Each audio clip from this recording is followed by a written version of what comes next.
एक जमाने में एक गरीब किसान रामदास और उसकी बीवी सुनीता एक छोटे से गांव में रहते थे। उनकी हालत बहुत खराब थी और अक्सर भूखे रहते थे। जंगल से जंगली पौधे और जड़ें जमा करते और उस पर अपना गुजारा करते। एक दिन रामदास जंगल में कुछ पौधे तलाश कर रहा था कि उसकी नज़र एक छोटे से बैंगन के पौधे पर पड़ी। उसने सोचा कि ये उनके खाने में काम आएगा, इसलिए उसने उसे जड़ से निकाल लिया और घर ले आया और अपनी झोंपड़ी के सामने लगा दिया। हर रोज़ वो उसकी बड़ी एहतियात से देखभाल करता और पानी देता। कुछ ही अरसे बाद वो पौधा बड़ा हो गया और उस पर बड़े खूबसूरत जामुनी रंग के बैंगन लगने लगे।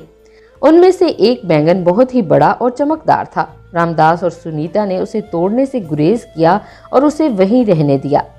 एक दिन जब घर में खाने के लिए कुछ भी नहीं था तो रामदास ने सुनीता से कहा, अब हमें ये बड़ा बैंगन पका लेना चाहिए, इसे काट कर रात के खाने के लिए तैयार करो। सुनीता छुरी लेकर बैंगन तोड़ने के लिए गई, लेकिन जैसे ही उसने बैंगन काटना शुरू किया एक हल्की सी आह सुनाई दी। सुनीता ने इसे नज़रअंदाज किया और बैंगन को छीलना शुरू किया, लेकिन तब उसे एक छोटी सी आवाज़ सुनाई दी, ख्याल रखना मैं बहुत नाजुक हूँ, चाकू से मुझे नुकसान पहुँच सकता है। सुनीता हैरान हुई, लेकिन फिर भी एहतियात से बैंगन को छीलती रही। जब बैंगन पूरी तरह छिल गया तो उसमें से एक खूबसूरत लड़की निकली जो जामुनी रंग के लिबास में मलबूस थी। रामदास और सुनीता हैरान भी हुए और खुश भी थे, क्योंकि उनकी कोई औलाद नहीं थी। इसलिए उन्होंने इस लड़की को गोद ले लिया और इसका नाम किरण रखा। वो किरण को बेहद मोहब्बत से पालते और उसे हमेशा शहजादी कहकर बुलाते थे, क्योंकि वो एक शहजादी जैसी खूबसूरत थी। इसी इलाके में एक बादशाह राजवीर अपनी बीवी और 7 बेटों के साथ रहता था। एक दिन महल की एक नौकरानी रामदास की झोंपड़ी के पास से गुजरी और उसने किरण को देखा। वो फौरन महल गई और मलका को बताया कि करीब ही झोंपड़ी में एक लड़की रहती है जो इतनी खूबसूरत है कि अगर बादशाह ने उसे देख लिया तो उसके इश्क में गिरफ्तार हो जाएगा।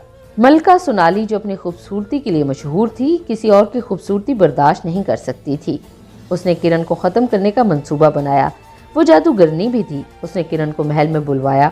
किरण, जो अपनी खूबसूरती पर नाज़ा थी, महल चली गई। मलका ने जाहिर किया कि वो किरण की खूबसूरती से मुतासिर हुई है और कहा कि अब से तुम मेरी बहन हो और यहीं महल में रहोगी। एक रात मलका ने किरण पर जादू किया और उससे पूछा कि सच बताओ, तुम्हारी जान किस चीज़ में है। किरण ने जवाब दिया कि मेरी जान बादशाह के सबसे बड़े बेटे में है। अगली सुबह मलका ने अपने बेटे को मार डाला, लेकिन किरण फिर भी जिंदा रही। मलका ने यही अमल दोहराते हुए अपने दूसरे, तीसरे और आखिर में तमाम बेटों को मार डाला, लेकिन किरण फिर भी जिंदा थी। आखिरकार मलका को बहुत गुस्सा आया और उसने किरण से सच मालूम करने के लिए उस पर बहुत ही ताकतवर जादू किया। किरण ने मजबूर होकर बताया, मेरी जान दरिया में मौजूद एक सुर्ख और सब्ज रंग की मछली में है, जिसके अंदर शहद की एक मक्खी है और मक्खी के अंदर एक डिब्बा है जिसमें 9 लखा हार है। अगर कोई भी उस हार को पहन लेगा तो मैं मर जाऊंगी। मलका ने बादशाह को मछली की तलाश के लिए भेज दिया। जब मछली पकड़ी गई और हार मलका ने पहन लिया तो किरण की जान खतरे में आ गई। अब किरण रफ्ता रफ्ता मौत के करीब जा रही थी। उसने रामदास और सुनीता से अपनी आखिरी ख्वाहिश का इजहार किया। उसने कहा कि मुझे दफन ना करना और मुझे जलाना भी ना, बल्कि फूलों के साथ एक बिस्तर पर लिटाकर जंगल में छोड़ दो। बादशाह जो शिकार के लिए जंगल गया तो उसने फूलों के बिस्तर पर किरण को नीम मुर्दा हालत में पाया।